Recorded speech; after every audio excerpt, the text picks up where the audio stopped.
Dawn Power Wash Dish Spray for everyday dishes and a whole lot more. Milano? These are fancy, Santa. Fancy Santa. Fancy Santa. Fancy Santa? Fancy Santa. Is that one on his jacket? Mm-hmm. Fancy a Milano. The film begins by showing the battle between the two strongest warriors in the martial world at that time. They fight to determine who is the strongest of the two. Since that fight, they were never again known to exist.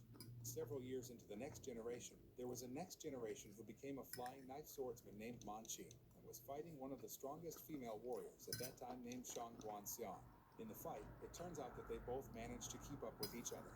Since their parents were always at odds, Manqing wanted to marry Guanxian. A few days later, a messenger from the kingdom named Yunagao came to Manqing and gave orders for him to marry Princess Dawn. Manqing, who loves Guanxian, refuses the order, so the messenger reports his refusal to Princess Dawn. Rejected, she ordered Yunagao to attack Guanxian's residence. In the evening, the royal troops began to visit Shang Guanxian's residence. Guanxian, who was pregnant, was exhausted from using up most of her inner strength, so Yunagao managed to incapacitate her. Soon after, Guanxian was taken as a palace prisoner.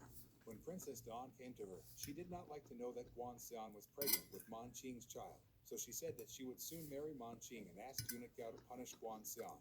After Guanxian was taken prisoner, Princess Dawn returned to Manqing and asked him to be her husband.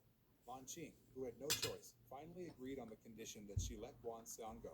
Hearing that, she agreed, and now he saw Guanxian coming out of there from a distance. He looked sad because he has to part with the woman he loves. The next day, Princess Dawn and Manqing got married.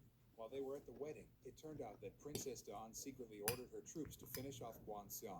Luckily, she was still able to save herself. From that incident, she must continue to avoid the pursuit of Princess Dawn's troops until finally, she gives birth to a son. Elsewhere, Manqing is told by one of his bodyguards that Guanxian is still alive. He felt guilty about getting her in trouble and ordered his uncle to look for her. Several years later, Princess Dawn gave birth to Manqing's child. She fell unconscious after giving birth to her child. Secretly, Guanxian sneaks in to take revenge. However, when she learns that Princess Dawn has given birth to Manqing's child, she gives up her intention to harm Princess Dawn and decides to forget her relationship with Manqing forever. Years have passed until, in a village, a very lively wedding is being held. It also shows the son of Shang Guanxian and Manqing named Shang Guanhuai, who has grown up with KK, a rich merchant's daughter who her parents do not want to marry. There, Guanhuai wanted to return his mother's belongings that had been pawned to KK's family, so they fought over the goods. Afterward, he said he promised to help KK escape the wedding if the item was returned to him. Hearing that, KK agreed, and after that, they were chased by KK's family troops and caught, so they returned to her house.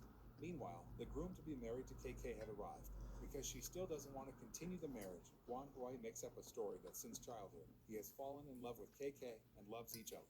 Hearing this explanation, the groom-to-be finally approved their relationship and canceled the wedding.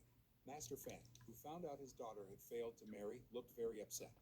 After that, Guanhuai came home and surprised his mother, but instead, he was slapped by his mother because his mother worried about him.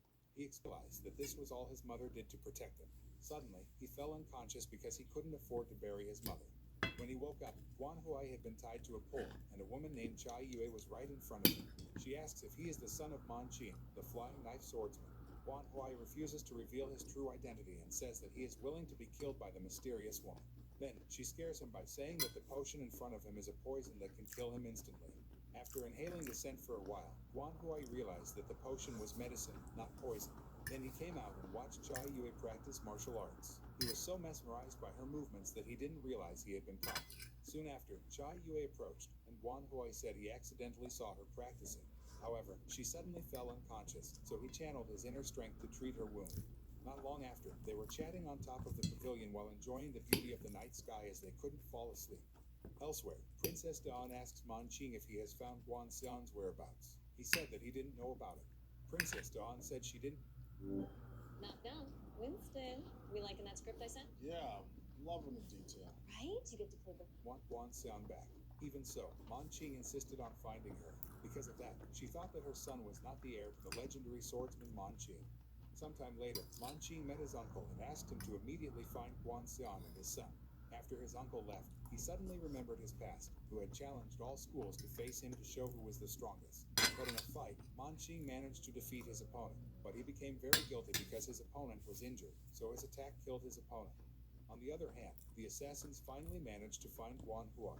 When the assassins were about to catch him, Chai Yue suddenly helped him and took him to leave. At her place, Guan Huai decides to leave because he knows that the assassins are constantly looking for him. Before leaving, he left a message for Chai Yue. In the evening, when Guan Huai was hiding, someone suddenly knocked him out. When he woke up, KK told him that she had knocked him unconscious to save him from being chased by assassins. There, he said his mother had been killed by an assassin. Not long after, Master Fang, who discovered his presence at his house, was so angry that Guan Huai had ruined his daughter's marriage, so Guan Huai decided to leave KK's house. To hide from the assassin's pursuit, now Guan Huai hides in the embroidery house. Meanwhile, Chai Yue, who was at the restaurant, noticed the assassin's presence. She chose to leave the restaurant. However, she was followed by assassins. KK, who knows Guan Huai is in the embroidery house, is seen meeting him. This time, she wants to ask him to help cancel the event because her father wants to find a partner for her. She asks him to beat everyone who will compete in the sparring area. Soon after, all men can enter the competition. KK, who is fighting, believes that with Guan Huai's help, she will defeat every man who fights her. When she was in a state of urgency, Guan Huai helped her secretly so that KK managed to defeat her opponent. Suddenly, Chai Yue went up to the top of the sparring area. Knowing that KK was going to fight her, Guan Huai couldn't help his friend. Moreover, assassins came around the match area, so he chose to leave. In that fight, Chai Yue easily defeated KK. When she was about to fall after being attacked by Chai Yue, a man named Li Zheng came to save her. Master Fang then announced that the young man was the winner and would be KK's future husband. Meanwhile, Guan Huai is following Chai Yue, who is about to leave the city, making her angry and attacking him. He explains that he still needs her help because assassins are still looking for him.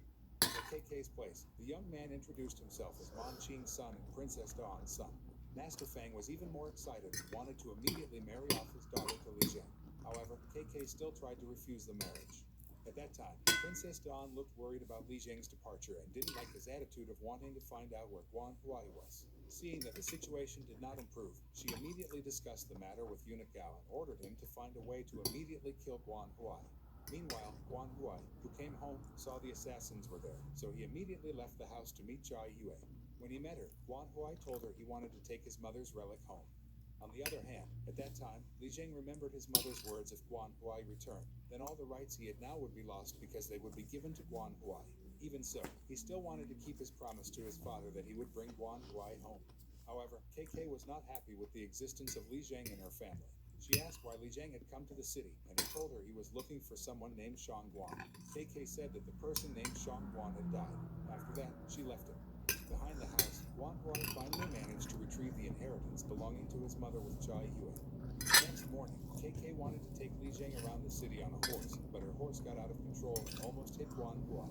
Realizing this, Li Zheng saved Guan Huai and helped KK, who almost fell off the horse. Seeing Guan Huai there, she was angry that her friend had abandoned her during the fight the other day. Suddenly, they were shocked by the news of the death of someone who was killed by a mounted demon. Then, Guan Huai went with a grandmother who told him about it. The curious Li Zheng asked KK who the young man was chatting with. She only replied that he was her old friend. On the way home, KK felt her leg hurt from the previous fall, so Li Zheng helped treat her. Seeing his kindness, she told him that the person he was chatting with earlier was Guan Huai, and told him that since childhood, she had lived with Guan Xian. Finally, KK introduced Li Zheng